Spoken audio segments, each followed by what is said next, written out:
Ô Père bien-aimé, Dieu de toute l'éternité, source de toute paix et sagesse, ce matin qui est né, je me mets devant vous, pas avec la force que je possède, mais avec la faiblesse que je reconnais.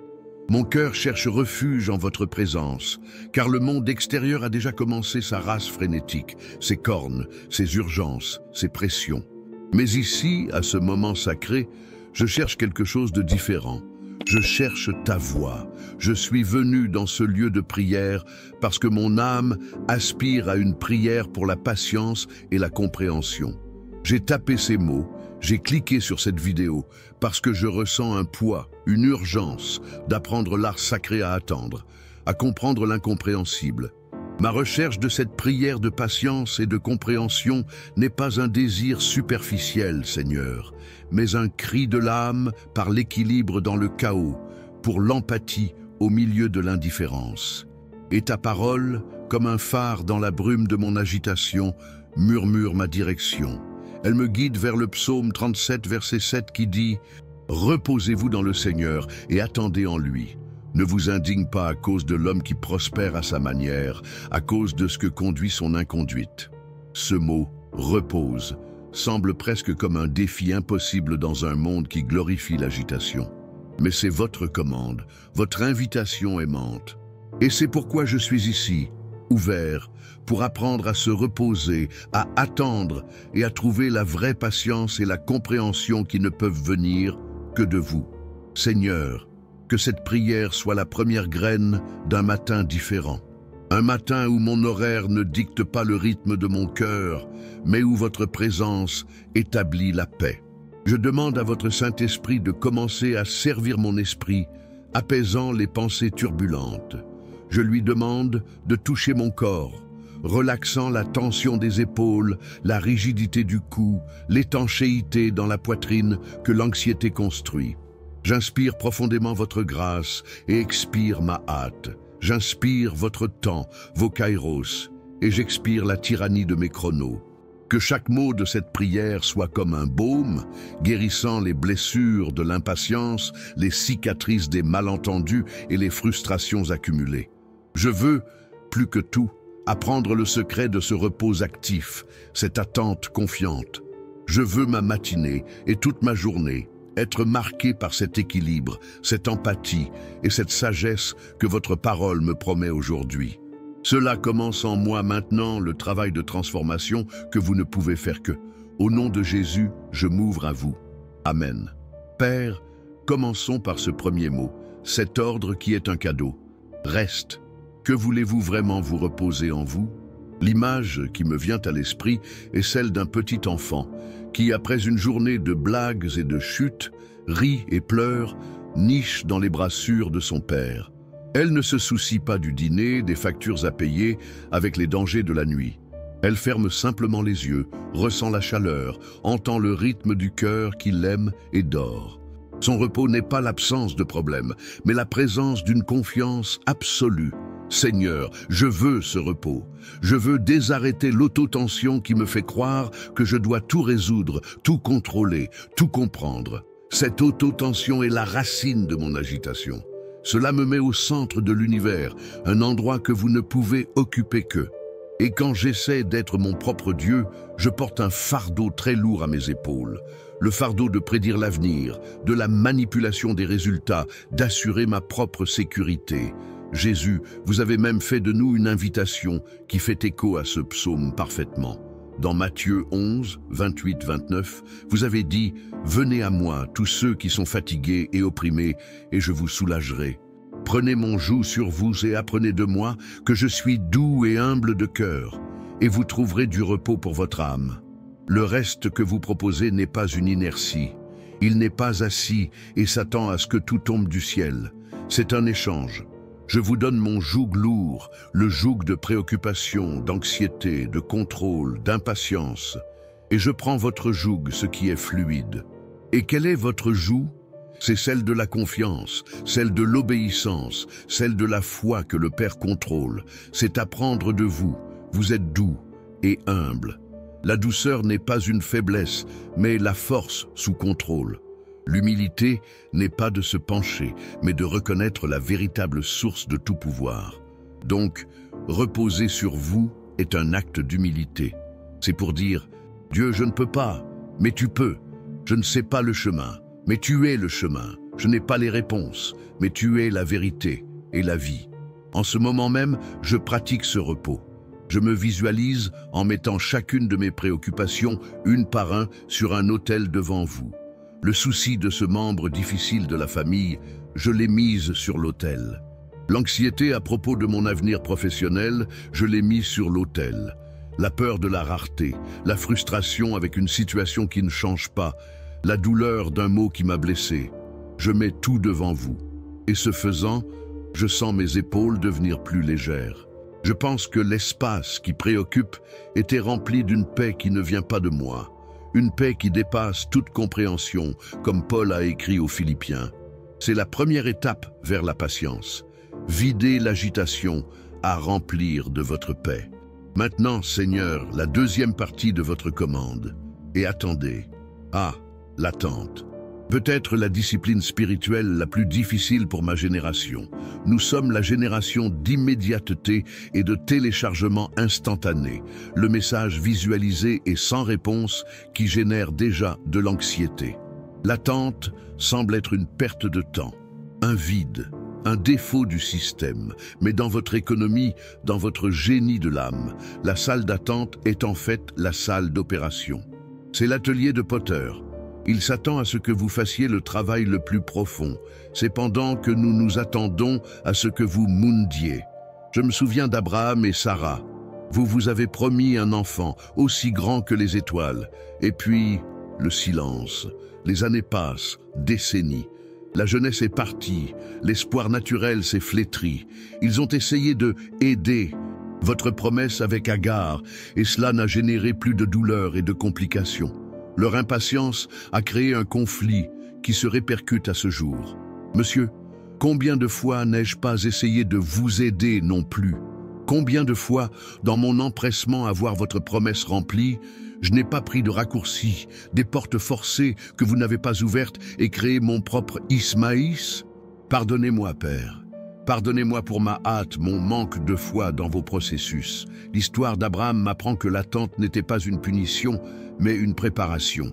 Il avait besoin d'apprendre à rire de l'impossibilité humaine afin de glorifier la possibilité divine. Il avait besoin d'atteindre la fin de ses propres ressources afin que votre gloire soit incontestable à la naissance d'Isaac. L'attente est donc un exercice de foi. C'est la foi en action. Ils regardent les circonstances qui crient « impossible » et entendent votre chuchotement qui dit « pas encore ». C'est comme l'agriculteur qui lance la graine sur terre. Il ne va pas creuser toutes les heures pour voir si elle grandit. Cela ne ferait que tuer la graine. Il l'aura, il se trahit, il irrigue si nécessaire et puis il s'attend. Il fait confiance au processus invisible qui se produit sous la terre. Il fait confiance au soleil, à la pluie, aux stations que vous avez créées. Il repose sur la certitude que vous êtes le Seigneur de la récolte. Seigneur, aidez-moi à être cet fermier dans ma propre vie. Aidez-moi à planter les graines de prière, d'obéissance, de travail honnête, de bonté et de confiance en votre temps pour la germination et les fruits. Je me débarrasse de la nécessité de creuser chaque instant, de remettre en question votre silence, de douter de votre travail invisible dans le cœur des gens et des situations qui m'entourent. L'attente est un acte d'adoration lorsqu'il est rempli de confiance. Et pourquoi devrais-je attendre? Parce que vous, Dieu, vous n'êtes pas arrêté pendant que j'espère. Vous travaillez. Romains 8, 28 nous donne cette magnifique garantie. Et nous savons que toutes choses coopèrent pour le bien de ceux qui aiment Dieu, ceux qui sont appelés selon leur but. Toutes choses, pas seulement les bonnes choses, les victoires, les réponses rapides, mais toutes choses, le retard, la porte fermée, la maladie, la perte, la frustration. Tout cela dans votre souveraineté, tissé dans une tapisse dont la conception finale est mon bien. Mon bien n'est pas nécessairement mon bonheur momentané ou mon réconfort, mais ma conformité avec l'image de votre Fils, Jésus. C'est ainsi que cela signifie être appelé selon votre objectif. Le but est de me faire plus comme Christ. Et c'est souvent dans la fournaise d'attendre que les impuretés de mon caractère, fierté, impatience, égoïsme, incrédulité, soient brûlées et l'or pur d'un personnage similaire à celui du Christ est révélé. Par conséquent, l'attente n'est pas un temps perdu. C'est une période de sanctification. C'est ton amour qui me raffinant. Si vous qui priez avec moi maintenant êtes dans une longue salle d'attente, pour un travail, pour un remède, par la restauration d'un mariage, pour le salut d'un être cher, je veux que vous sachiez que vous n'êtes pas seul. Dieu est avec vous dans cette salle, et il travaille. Chaque jour d'attente est l'occasion d'approfondir vos racines dans la foi. Utilisez cette foi pour ne pas murmurer, mais pour adorer, pas pour douter, mais pour étudier votre parole. Pas au désespoir, mais à servir les autres qui s'attendent également. Si ce mot vous touche, si vous décidez aujourd'hui de transformer votre salle d'attente en un atelier de Dieu, écrivez dans les commentaires « Seigneur, je fais confiance à votre temps et à votre travail en moi ». Créons une communauté de personnes qui attendent de l'espoir, qui se reposent avec confiance. Maintenant, le psaume continue et touche le point le plus sensible de notre impatience. Ne pas indigner à cause de l'homme qui prospère à sa manière, à cause de ce que son inconduite est effectuée. Seigneur, voici le grand test.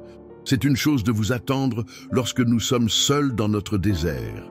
C'est un autre, complètement différent. Vous attendez comme nous voyons les autres, qui ne vous craignent pas, qui utilisent des appareils, des mensonges, des injustices, de la prospérité. Cela génère en nous une indignation, une juste irritation, un sentiment de « n'est pas juste ». Nous voyons le co-travailleur contraire à l'éthique promue. Nous voyons la personne malhonnête enrichir. Nous voyons le menteur conquérir la confiance de tout le monde.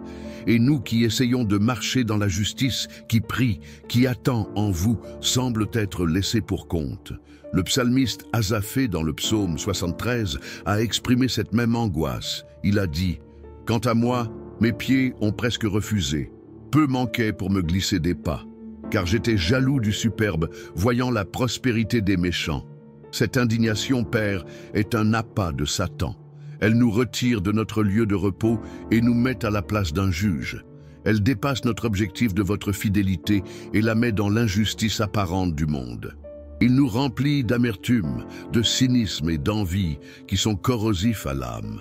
Le commandement du psaume 37 est un puissant antidote. Ne pas indigne. Ne vous fâchez pas. Ne laissez pas leur succès perturber votre paix. Pourquoi ? Parce que leur prospérité est temporaire et que leur fondation est du sable. Le même psaume 37, dans les vers précédents et postérieurs, nous donne la bonne perspective. Car les malfaiteurs seront désharassés, mais ceux qui attendent le Seigneur hériteront de la terre. Verset 9. Pour encore un peu, et les méchants n'existeront pas. Vous regarderez sa place, et il n'apparaîtra pas. Verset 10. Mais le doux héritera de la terre et supprimera l'abondance de la paix. V11. Et cette grâce m'amène au deuxième grand pilier de ma prière aujourd'hui, la compréhension. La patience et la compréhension sont des sœurs jumelles. Il est presque impossible d'en avoir l'un sans l'autre. Le manque de patience avec les gens est souvent né du manque de compréhension. Nous nous ennuyons les uns avec les autres parce que nous ne comprenons pas leurs motivations, leurs douleurs, leurs limites, leur histoire. Nous ne voyons que le comportement qui nous dérange, pas la blessure qui la cause. Seigneur, je demande un esprit doux et compréhensif, même et surtout lorsqu'il est difficile. Je vous demande de me donner vos yeux pour voir les gens. Quand je regarde cette personne difficile à mon travail, celle qui semble toujours me taquiner, aidez-moi à voir au-delà de son armure. Qu'est-ce qui vous fait être comme ça ? Peut-être une insécurité profonde, peur de ne pas être assez bon, problèmes à la maison que je ne connais pas, douleur d'un passé qui le hante encore ? Père, donne-moi la grâce de ne pas réagir à l'armure, mais de prier pour la personne en elle.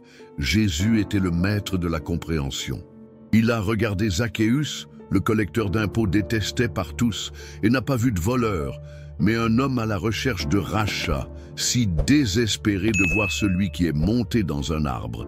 Il a regardé la femme prise en adultère, Et tandis que tout le monde a vu son péché et a tenu des pierres, il a vu l'humiliation, la peur et a offert le pardon et un nouveau départ. Il a regardé Peter, même après le triple déni, et n'a pas vu de traître, mais le futur berger de ses moutons. Et sur la croix, il a regardé ses bourreaux et a prié la prière de compréhension la plus sublime qui a jamais existé. Père, pardonne-leur, parce qu'ils ne savent pas ce qu'ils font. Ils ne savent pas. C'est la clé. Souvent, les gens qui nous blessent ne savent pas ce qu'ils font. Ils agissent de leurs propres blessures, de leur propre cécité, de leur propre douleur. La compréhension ne signifie pas être d'accord avec leur erreur. Cela ne signifie pas être un paillasson d'abus. Cela signifie vous libérer du poison de l'amertume. Choisir de voir la situation dans une perspective supérieure, le point de vue de la grâce. Seigneur, je vous demande de m'apprendre l'art de poser des questions avant de poser des jugements. L'art d'écouter à comprendre, pas seulement pour répondre. Quand mon conjoint est ennuyé, que je ne réponds pas avec la même irritation, mais que je peux demander avec un réel intérêt. Que se passe-t-il? Vous avez l'air surchargé, comment puis-je aider? Lorsque mon fils est rebelle, je ne réponds pas avec l'autoritarisme, mais je cherche à comprendre ce qui est derrière ce comportement. Est-ce une recherche d'attention? Une difficulté à l'école? Une douleur qu'il ne sait pas exprimer? Donnez-moi la sagesse de Jacques 1,19. Sachez ceci, mes frères bien-aimés, chaque homme soit prêt à entendre, tard pour parler et tard à la colère. La colère humaine, dit la parole, ne produit pas la justice de Dieu. Ma réaction impatiente et pleine de malentendus ne jette plus de bois au feu. Votre sagesse, qui vient d'en haut, est d'abord pure, puis paisible, modérée, traitable, pleine de miséricorde et de bons fruits. Jacques 3,17. Je veux cette sagesse, Père, je lui souhaite plus que de l'or. Et la compréhension s'applique également à moi. Plusieurs fois, je suis impatient avec moi-même. Je me charge la perfection. Je me trompe et me fouette avec culpabilité et honte pendant des jours. J'oublie que je suis aussi dans le processus, que je suis aussi de l'argile entre vos mains. Aidez-moi à avoir de la compassion pour mon propre voyage, comprendre que la croissance n'est pas linéaire. Il y aura des jours de grande avancée spirituelle et de jours où je semblerai marcher en arrière. Aidez-moi à ne pas être découragé ces jours-ci. Aidez-moi à courir à votre grâce, non loin de là. Cela m'aide à comprendre que votre acceptation pour moi n'est pas basée sur ma performance, mais sur l'œuvre parfaite du Christ sur la croix. Quand je trébuche, que je ne tombe pas dans la boue de l'apitoiement sur soi, mais je me lève rapidement, me lave dans votre pardon et continue la promenade, apprenant de l'erreur. Avoir une compréhension pour moi n'est pas une licence pour pécher, mais la liberté de grandir sans le poids écrasant de la conviction. Père, alors que je médite sur la patience et la compréhension, je me rends compte que les deux fleurissent dans un cœur qui comprend votre souveraineté et votre temps. Et cela m'amène à la vérité fondamentale que ma propre âme a chuchotée au début de cette prière. Dieu agit au bon moment et nous façonne à mesure que nous attendons. Ce n'est pas une phrase de consolation vide, c'est l'une des vérités les plus profondes de la vie spirituelle. Votre temps, Seigneur, est parfait. Le mot grec « kairos » le décrit si bien. Ce n'est pas le temps de l'horloge, les chronos, mais le temps opportun de Dieu, le moment divinement orchestré où toutes les pièces s'inscrivent pour atteindre votre objectif de la manière la plus glorieuse. L'histoire du salut est une symphonie de vos kairos. Galates 4,4 dit « Mais venant de la plénitude du temps, Dieu a envoyé son Fils, né d'une femme, né sous la loi. » La plénitude du temps. Pas une minute auparavant, pas une minute plus tard. Le monde devait être préparé par l'Empire romain, avec ses routes et sa langue commune. Le peuple juif avait besoin d'avoir l'attente messianique à leur somme. Tout a été parfaitement chronométré par vous pour le plus grand impact de l'Évangile. Si vous êtes si méticuleux avec le temps du salut du monde, plus vous serez avec le temps de ma vie personnelle.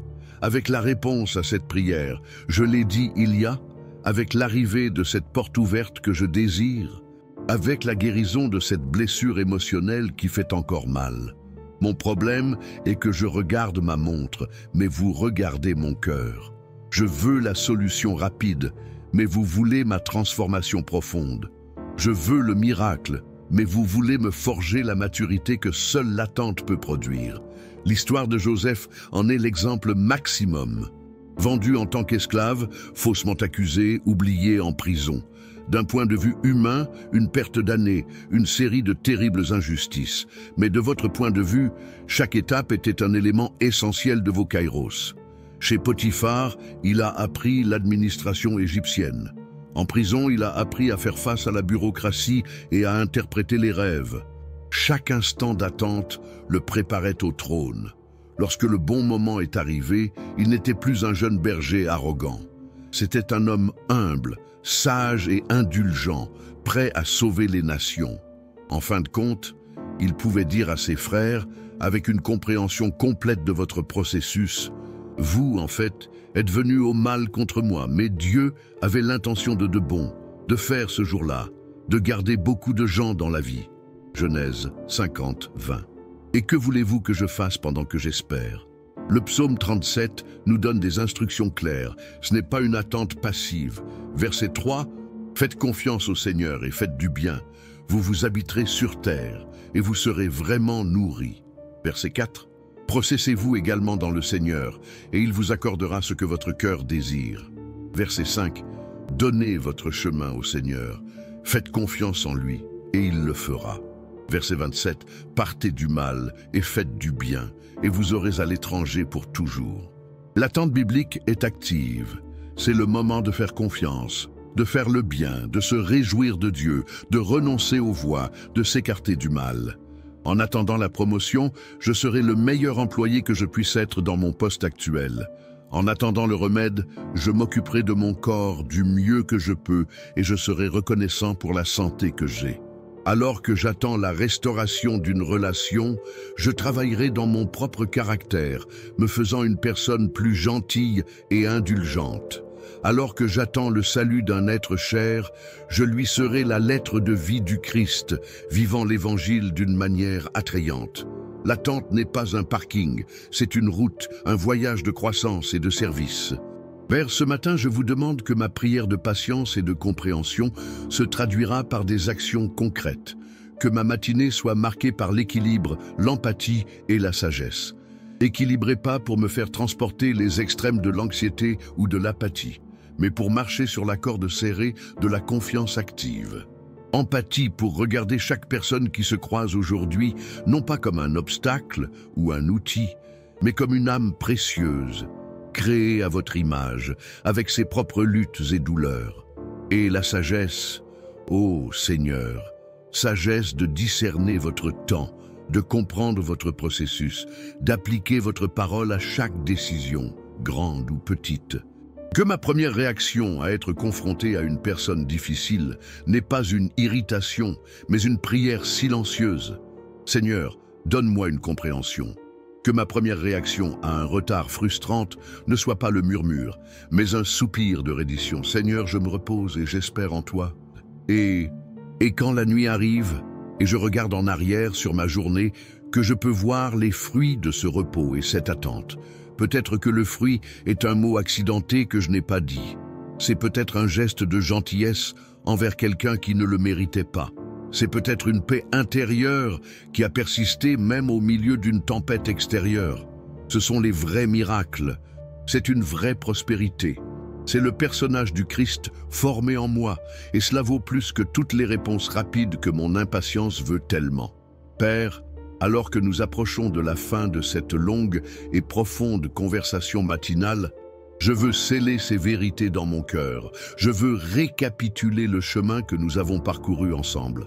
Nous commençons par la nécessité d'une prière pour la patience et la compréhension. Nous trouvons notre anchorage dans le psaume 37. 7. Reposez-vous dans le Seigneur et attendons-le.